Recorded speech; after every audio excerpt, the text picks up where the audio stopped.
Trauksme dabā, ošlapu kļava pārņem mūsu krastus.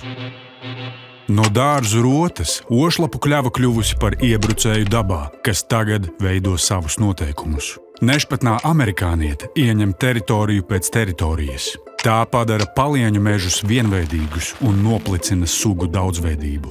Iecienītajās upju ielējās un ezeru krastos svežzemniece izspiež pelēkos kārklus, aizēno vietējos augus un izmaina augsni. Veidojot biezu krūmstāvu, tā aizšķērso piekļuvi ūdenim un atpūtas vietām. Pirms apkaro, iepazīsti tuvāk. Ošlapu kļava ir izturīgs, ātraudzīgs un pielāgoties spējīgs koks, reizēm krūms, kas var izaugt līdz 15 metru augstumam. To var pazīt pēc saliktām lapām un jauno dzinumu zilganās apsarmes. Vīrišķie un sievišķie ziedi dzīvo katrs savā kokā, un tiem nav ierasto vainaglapu.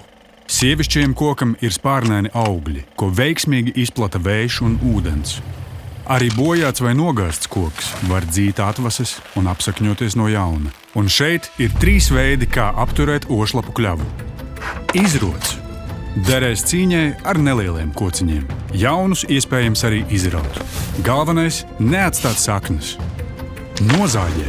Lielākos kokus var nozāģēt, bet tie dzīs atvases. Jāzāģē arī tās. Nomāc.